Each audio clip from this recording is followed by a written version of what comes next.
Hello my friends and welcome to Canada Diaries. So today I'm gonna talk about 10 culture differences you can notice here, which is also called culture shock.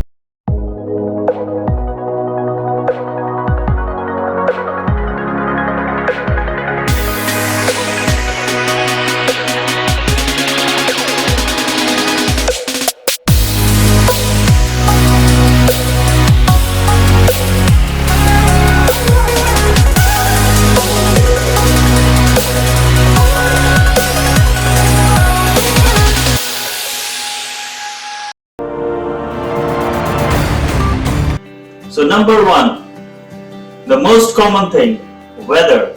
So there are 4 seasons here.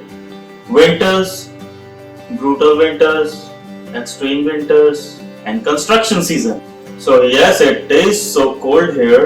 तो सबको ही पता है कि यहाँ बहुत ठंड है, मतलब कितनी ठंड है, right?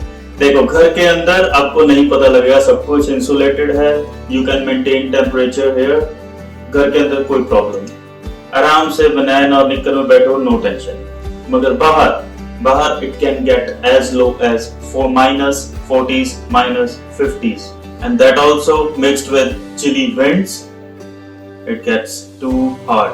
And what do we do in winters? Nothing stops here, nothing.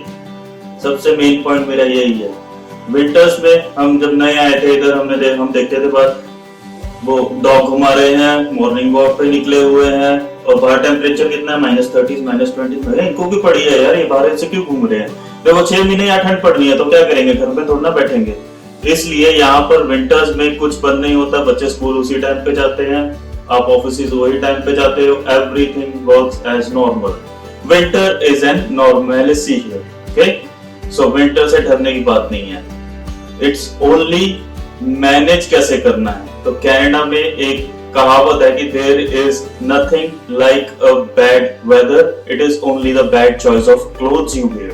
So dress in layer, proper कपड़े डाल के बाहर जाओ, जो मर्जी करो, no problem. And yes, one more thing, घर से बाहर निकलने के पहले, चाहे विंटर्स हो, समर्स हो, स्प्रिंग्स या फॉल, आप जब भी घर से बाहर निकलेंगे यहाँ वेदर रिपोर्ट जरूर चेक करिए मोबाइल में।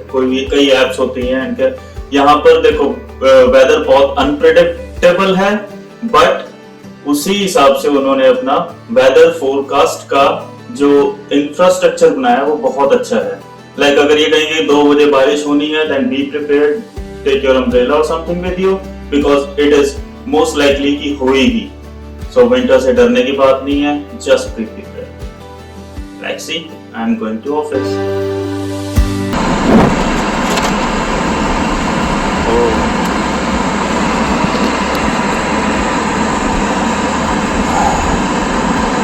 मेरी 4x4 ऐसी भी कोई प्रॉब्लम हो रही है निकलने में।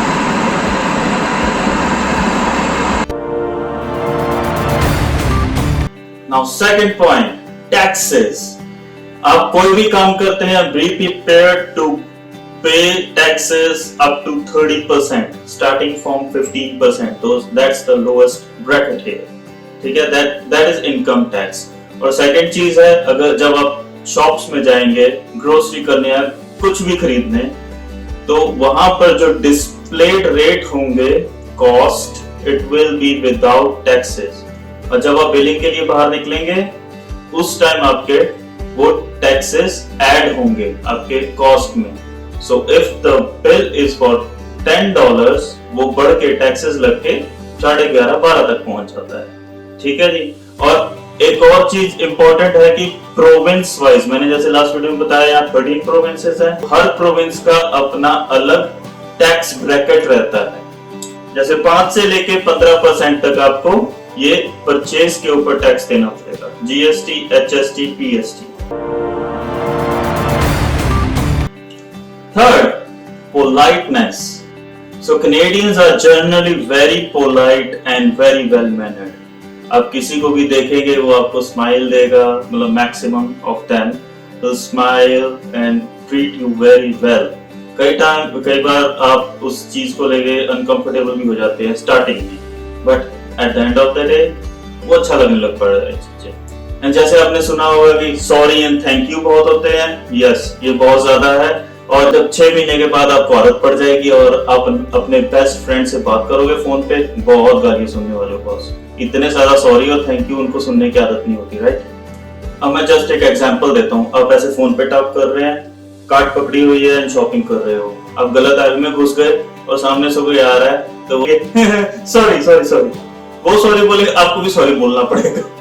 गलती आपकी थी यार, क्यों सॉरी बोल रहे हो। यहाँ ऐसे ही है, ठीक है।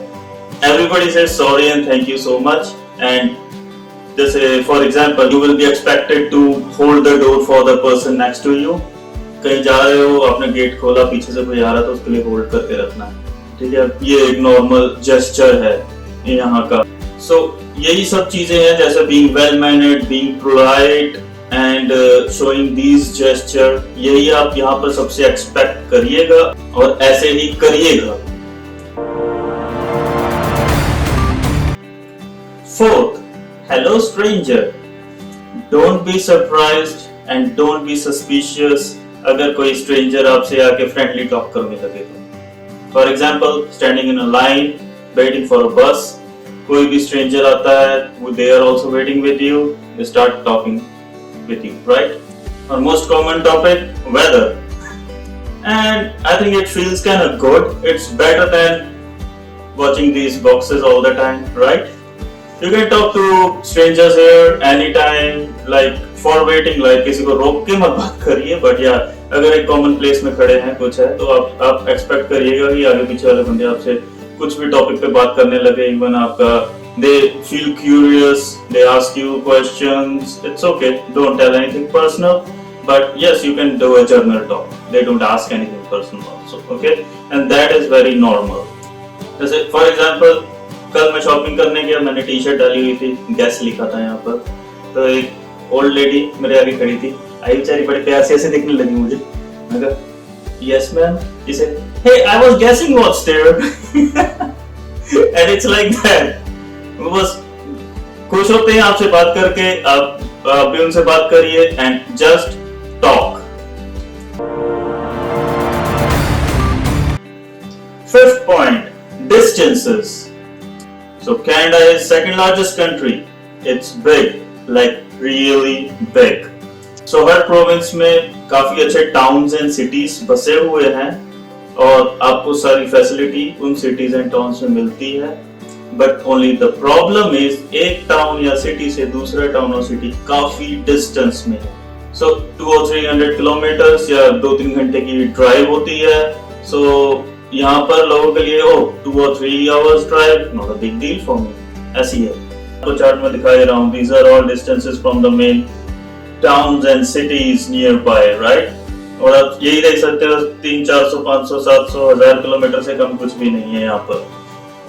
तो यहाँ पर ड्राइव्स बहुत लंबी होती हैं, बट उसी हिसाब से इंफ्रास्ट्रक्चर अच्छा है, रोड्स अच्छी हैं, ड्राइविंग कंडीशंस अच्छी हैं। या विंटर्स में दिक्कत जरूर होती है, but still it is not so dangerous and if you are driving properly it will be good। Normally लोग फ्लाइट्स करते हैं यहाँ पर और ट्रेन का नेटवर्क बहुत अच्छा नहीं है कनाडा में, ठीक है। ओंटारियो या वैंकूवर को छोड़ के आसपास के टाउन्स को कनेक्ट करती हुई ट्रेन्स को छोड़कर यहाँ पर रिमोट एरियाज में ट्रेन्स वगैरह का नेटवर्क नहीं है, क्योंकि एक ट्रेन के इंफ्रास्ट्रक्चर में ही इतना पैसा लग जाएगा कि it will not be feasible for them.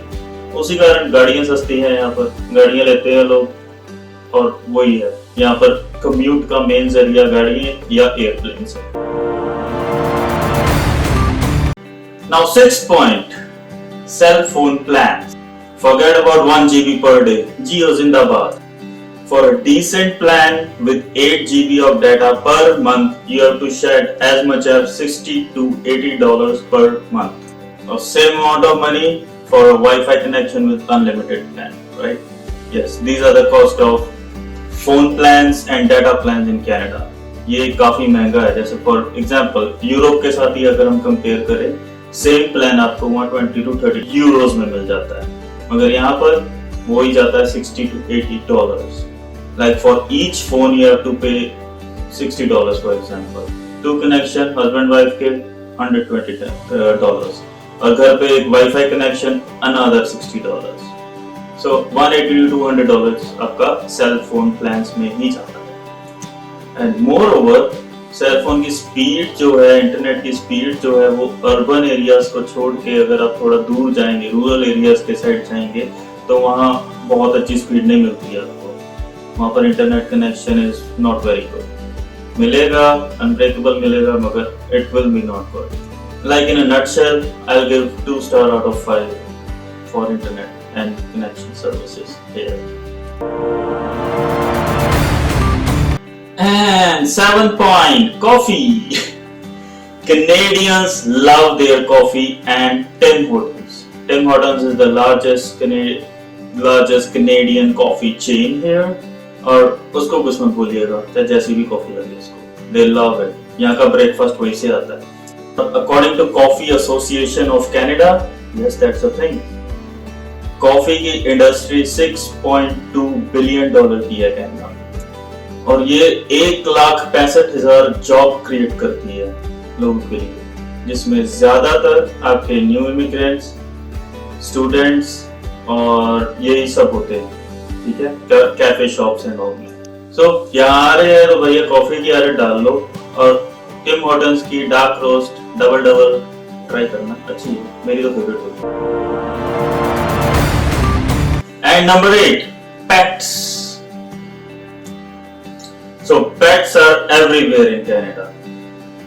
They are in the cars with you, riding with you, they are must for a walk, they sleep on a bed, and some even have their own room in a house. और यहाँ हर supermarket में एक अलग से पेट section है, जहाँ उनके toys, उनका खाना, वो सब मिलता है। Really Canadian love their pets, or you won't even know that there is a dog living next to your house. Yeah, they don't continually bark and are generally very well trained. And fun part is that dogs and cats here do not know that they are born enemies. Believe me, you can see them both living in a harmony here. I was very surprised to see that. Now the 9th point, equality in genders. So here there is no designated work कि ये काम सिर्फ आदमी करते हैं या ये काम सिर्फ वुमेन करते हैं, ऐसा कुछ नहीं है। ठीक है, यहाँ पर मैंने आज जैसे आपको लास्ट टाइम बताया कि एक पर्सन की अगर आप कमाई के ऊपर देखें तो वो कमाई तो सारी आपके डेली खर्चे और उसमें ही निकल जाती है, तो सेविंग करनी बहुत मुश्किल होती है। यहाँ अगर आपने सेविंग करनी है, घर बनाना, उसके डाउन पेमेंट के लिए पैसे इकट्ठे करने हैं, कुछ फन करना है, तो दोनों का काम करना बहुत जरूरी है। और आप ये नहीं एक्सपेक्ट कर सकते कि अगर आपकी वाइफ आपके जैसे काम कर रहे हैं तो वो घर पे आके अपने हाउस होल्ड वर्क भी पूरा वही करे। नहीं, ऐसा नहीं, आपको सब सीखना पड़ेगा। खाना बनाना, झाड़ू पोछा करना, सफाई करनी, बच्चे संभालने, ये सब आपको भी पूरा 100% हाथ बटाना पड़ेगा। लाइक फॉर माई एग्जाम्पल, मेरी वाइफ नाइट में काम करती है।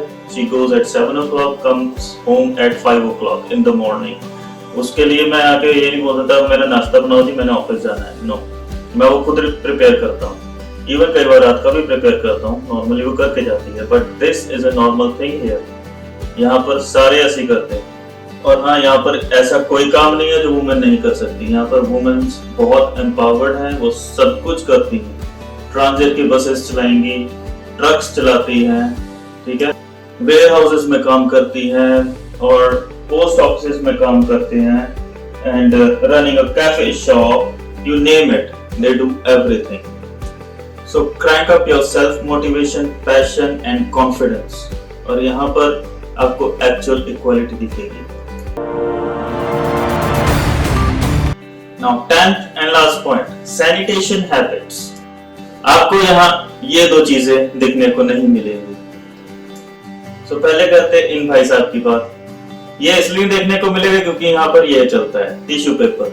याद है पेंडेमिक का टाइम वीडियोस देखते थे, यहाँ पर टिश्यू पेपर्स की कितना मारामारी हो गई थी।